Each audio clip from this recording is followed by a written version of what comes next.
Bonjour, je suis Madeleine Turgeon, je suis artiste multidisciplinaire et mosaïste. La rivière qui coule sous mes pas, j'avance vers toi, vers ton ombre qui éclaire la nuit devant moi.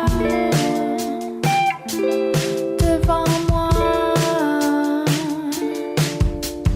Toutes les roches que tu frôles respirent encore. L'intérêt pour l'art, mon Dieu, je m'en souviens pas.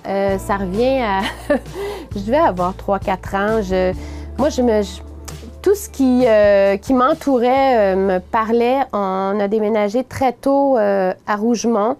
J'avais 6 ans et la montagne, les vergers en fleurs, on avait des animaux. Je regardais simplement la nature qui m'entourait, puis elle me parlait. Mes premiers cadeaux de Noël, aussi loin que je peux me souvenir, c'était des crayons de couleur, c'était des pastels, l'aquarelle. J'ai vite expérimenté et j'ai encore gardé des dessins de mon primaire qui sont assez détaillés parce que j'avais ce souci de représenter à ma façon, en fait, ce qui m'entourait. Quand j'ai fait mes études à Toronto, à l'OCDA, j'ai étudié en art visuel. J'ai touché un peu le design, j'ai touché en fait tous les cours possibles en art visuel, mais pas la sculpture à ce moment-là. Et j'ai commencé ma première job, ça a été en art, en design, et ça m'a fait voyager jusqu'à Calgary.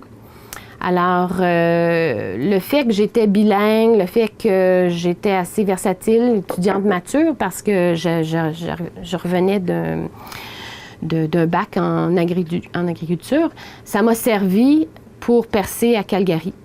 Et là, de fil en aiguille, j'ai commencé à peindre parce que j'étais très inspirée par les rocheuses, la nature qui m'entourait. C'est toujours ça qui m'a parlé. J'ai pas besoin de grand-chose. Une petite lumière entre le feuillage qui passe entre les arbres, ça peut être des choses qu'on pense banales, ou en tout cas qu'on peut percevoir banales, pour moi, vont m'allumer juste la façon que la lumière peut refléter. C'est en fait une façon de voir. J'ai ça, je pense que je peux voir la couleur dans peu. Parce qu'un arbre, c'est pas brun. Un arbre, c'est plein de couleurs. C'est la même chose pour le feuillage, les brindilles qu'on peut voir. Puis moi, les formes organiques me parlent. C'est ce que je transpose dans la plupart de mes œuvres. Par la suite, après Calgary, bien là, j'ai vraiment commencé à travailler à temps plein sur mes toiles. Ça a été la peinture qui a été la première approche en art visuel.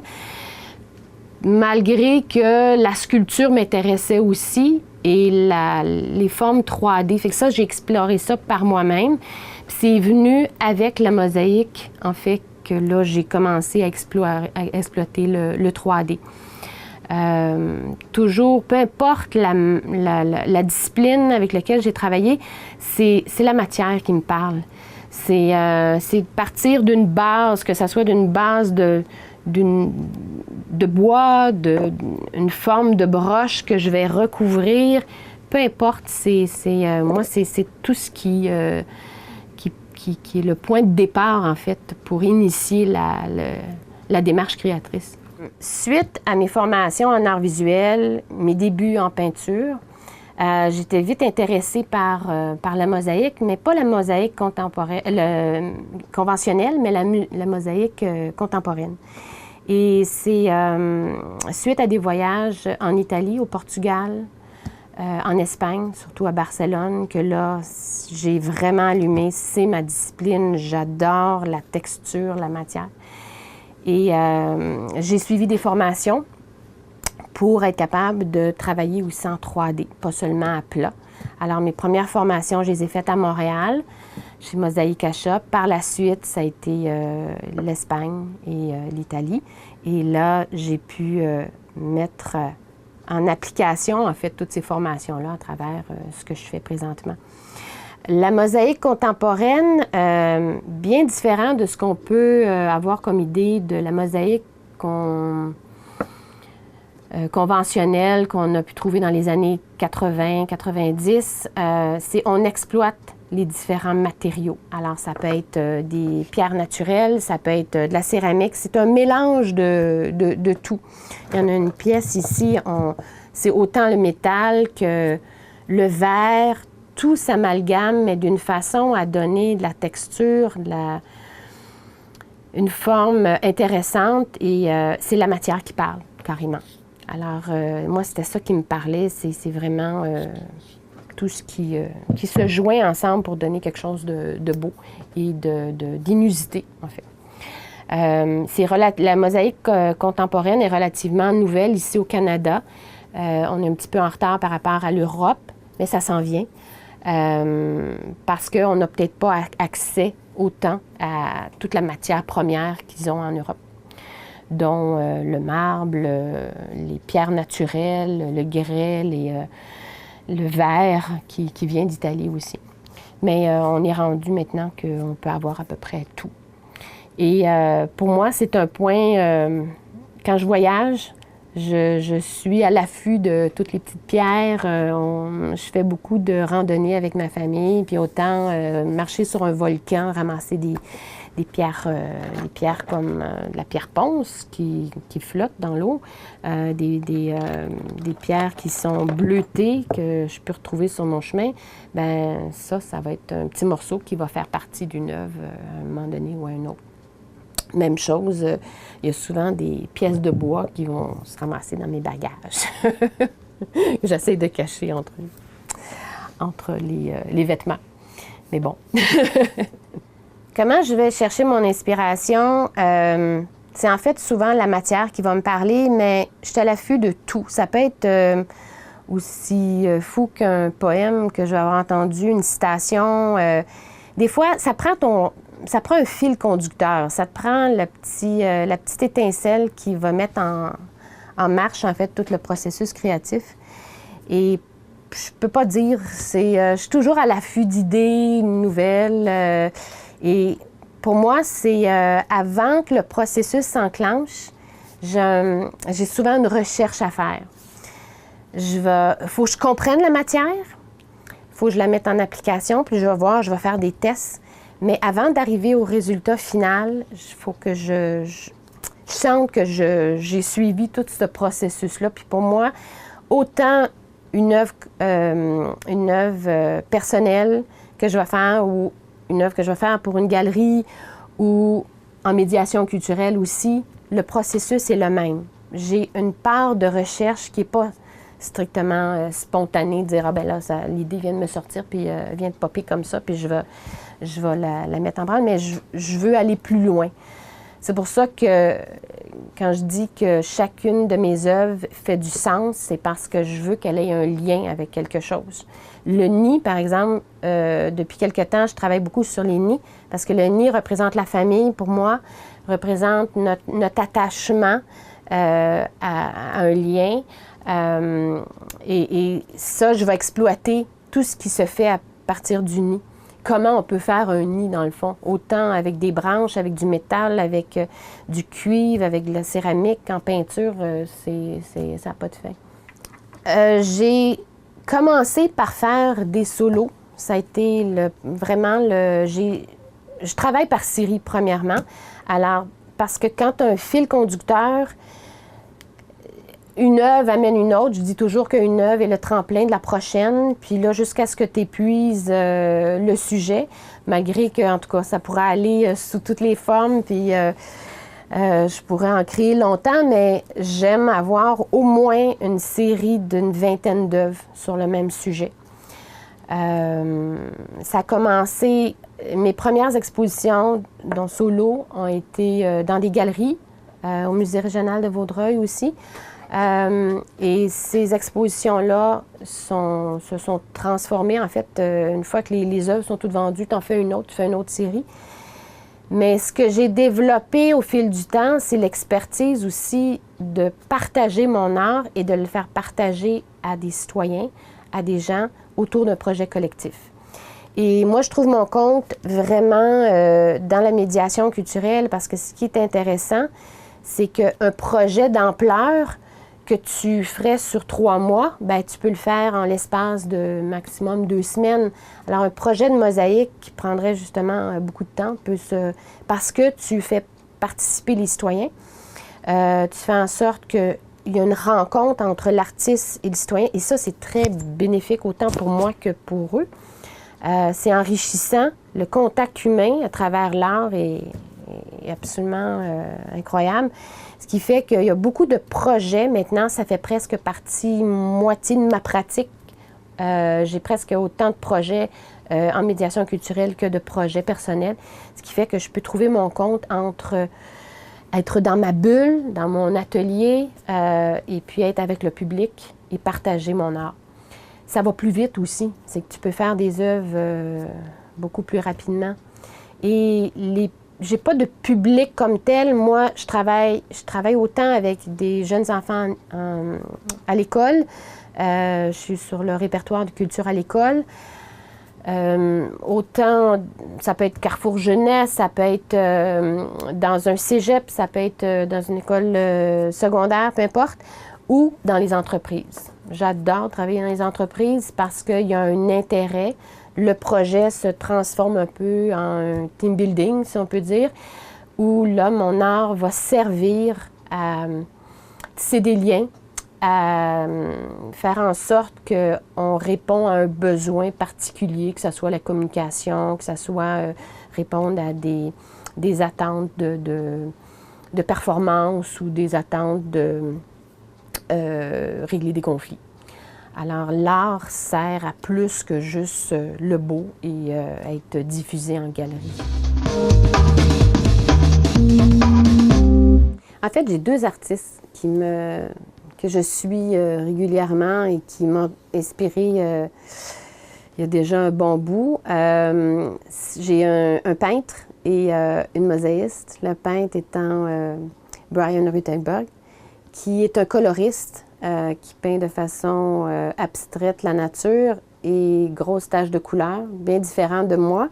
Mais juste le fait qu'il soit coloriste et que les couleurs sont vivantes, ses œuvres sont vivantes, ça me parle et ça m'inspire beaucoup. L'autre artiste étant une mosaïste de France, Béatrice Serre, qui manipule la matière d'une façon exceptionnelle, de façon inusité, en mariant souvent des pierres minérales, de l'asphalte, des galets, un peu de tout pour en faire des œuvres d'une beauté incroyable. C'est des artistes à qui j'aspire arriver à leur égal. S'il y a une œuvre qui m'a marquée, en fait, c'est une œuvre en médiation culturelle et c'est une œuvre qui s'appelle « Pour remonter vers le soleil ». C'est une œuvre qui a été faite avec un groupe en médiation culturelle, un groupe, j'en parle, j'ai encore la chair de poule, là, deuil périnatal. Des parents qui avaient perdu 1, 2 et même 3 enfants. Et je devais arriver à faire une œuvre pour rassembler et faire en sorte que les gens vivent une expérience pour les accompagner à travers le deuil périnatal. Et c'est parti de mains, de 2 mains. Et ces 2 mains-là représentent le père et la mère et forment un arbre avec des racines qui sont qui représentent en fait la famille. Puis à l'intérieur, l'écorce, elle est comme ouverte et à l'intérieur, il y a un petit cœur qui est en fait le cœur battant qui marque les parents. Et juste le fait de les accompagner dans cette démarche-là a été autant bénéfique pour eux que pour moi parce que j'ai pu voir comment l'art pouvait transformer.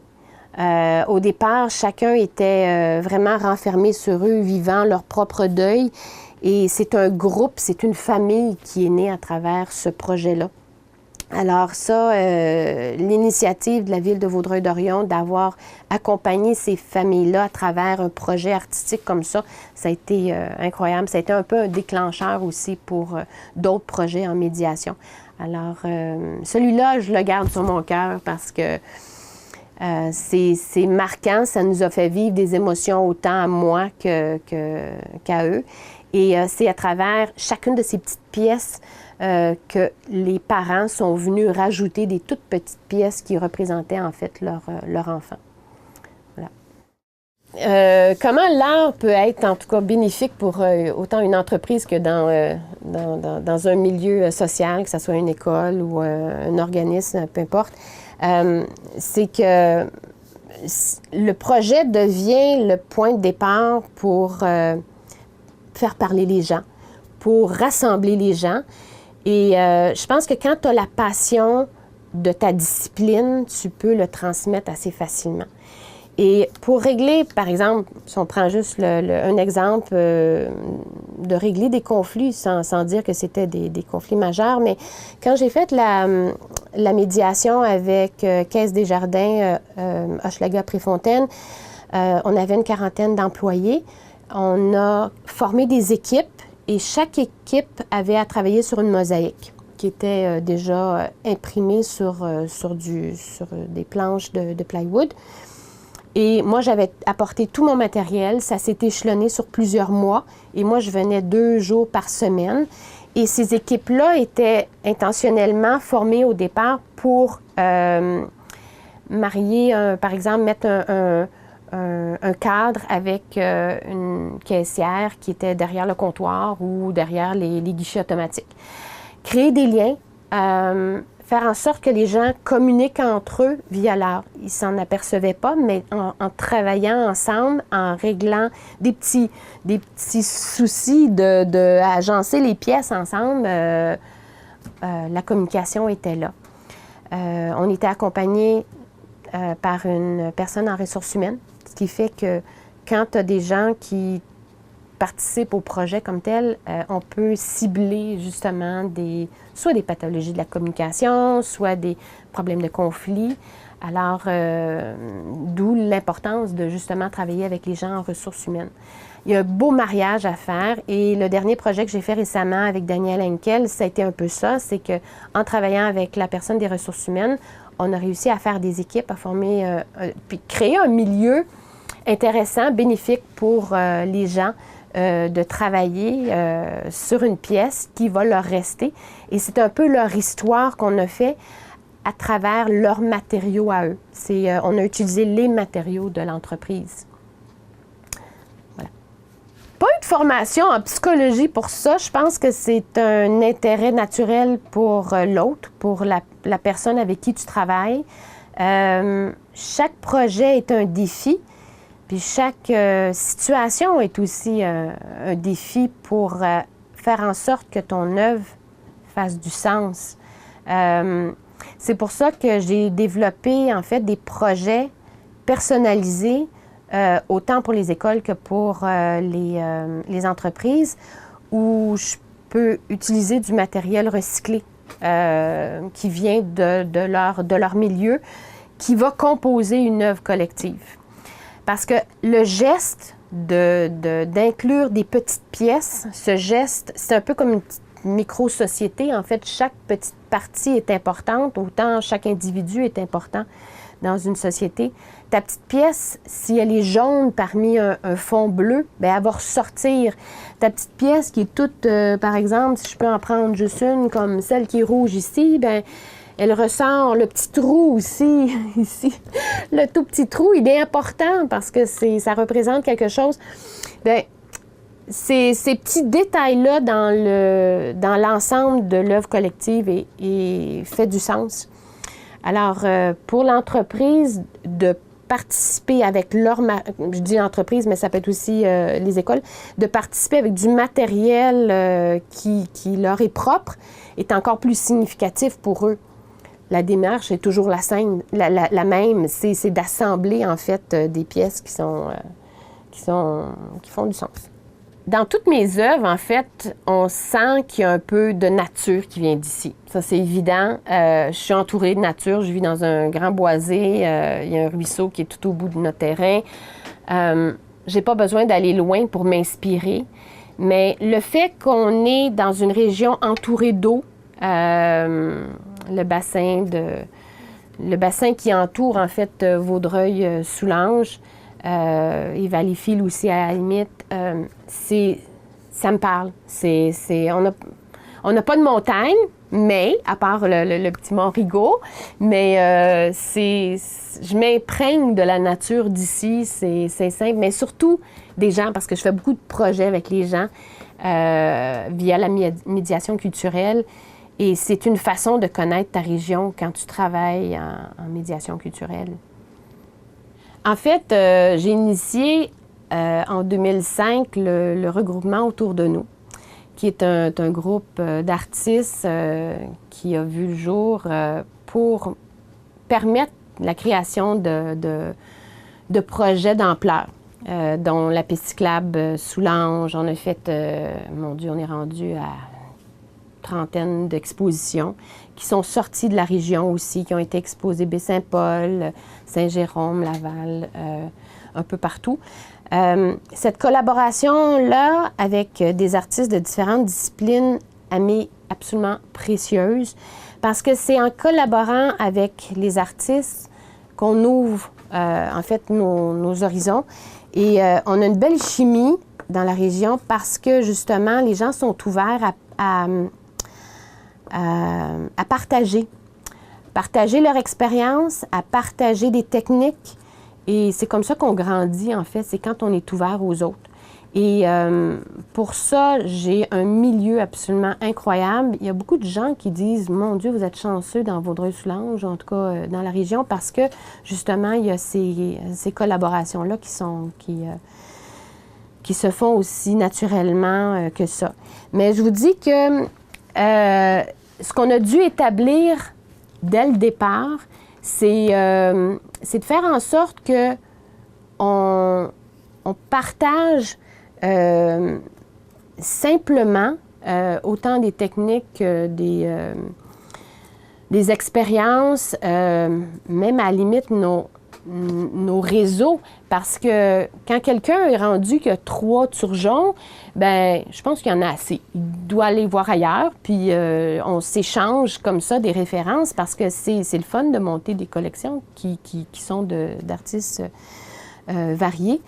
Et la région, elle est riche de talents incroyables. C'est vraiment, on a su avec le temps connaître et reconnaître les talents de chacun. Et ça, c'est vraiment gratifiant pour une région comme la nôtre, d'avoir autant de talents. On n'a plus rien à envier à Baie-Saint-Paul, vraiment. C'est parce qu'il y a comme une effervescence culturelle ici dans la région et ça nous permet de pondre tout le temps des nouveaux projets. Fait qu'autant ce que je fais de façon personnelle, mais autant que ce que je fais avec le groupe ou avec, en médiation culturelle, avec les municipalités aussi, avec la MRC de Vaudreuil-Soulanges, c'est des projets qui vont faire rayonner la région, là, dans le fond. L'autre implication que j'ai aussi, c'est que je suis vice-présidente du Conseil des arts de la culture de Vaudreuil-Soulanges, ce qui me permet de représenter en fait les artistes en arts visuels de la région. Et quand on a un appui politique au niveau d'une région, ça nous permet d'ouvrir des portes, de créer des projets qui vont au-delà de juste notre petit bassin de population. Alors, c'est ce qui est intéressant, d'avoir cette ouverture-là au niveau politique aussi. Quand je suis arrivée ici, en 95, à Saint-Lazare, je voyais qu'il n'y avait pas beaucoup d'art. En fait, on avait notre musée, on n'avait pas de regroupement. C'était un peu le néant, là, si je peux dire. On est parti de presque rien. Puis c'est tout dire parce que dans les années 70, Vaudreuil, entre autres Vaudreuil-Dorion, était une ville effervescente au niveau culturel. Il y avait Félix, il y avait plein d'artistes, d'acteurs qui venaient de Montréal, qui enrichissaient la vie culturelle de la région. Il y a eu comme cette espèce de trou et ça a permis justement une remontée dans les années, moi je dirais à partir de 2000 vraiment, où là il y a une conscience des artistes de changer un peu le monde, une œuvre à la fois. Et depuis, je dirais, 5 ans, c'est encore plus fou parce qu'il n'y a plus de limite à nos projets. Parce qu'il y a cette réponse-là des élus de mettre de l'art un peu partout, d'enrichir la vie des citoyens.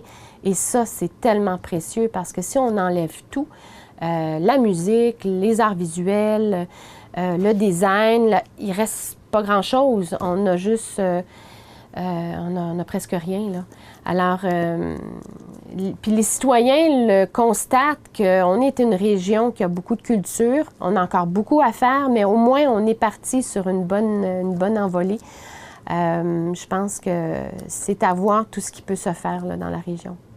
Si je me tourne vers l'avenir, en fait, les projets que j'envisage, c'est des projets de grandes murales, pas nécessairement en peinture, mais des œuvres qui vont parler aux citoyens, qui ont un sens, une symbolique. Et je pense que je trouve bien mon compte dans la participation citoyenne parce que ça me permet de faire des projets d'ampleur sans toutefois avoir à mettre autant de temps puis passer des mois sur un même projet. Mais pour avoir cette vision-là, ça demande une direction artistique, ça demande une coordination de toutes tes petites mains qui viennent qui viennent travailler sur le projet et t'assurer que toi, en tant qu'artiste perfectionniste qui a le souci du détail, bien, que tu peux voir du début à la fin du projet vraiment cette ligne que tu as prévue dès le début. C'est sûr qu'avec une démarche créatrice sur un projet d'ampleur, bien, tu dois t'adapter aussi parce que chacun apporte du sien. Puis là, tu te dis, bon, bien là, je vais changer telle chose, puis je vais apporter des modifications au projet. Tout ça, ça fait partie du processus créatif. Mais ça fait des projets qui ont beaucoup plus de sens.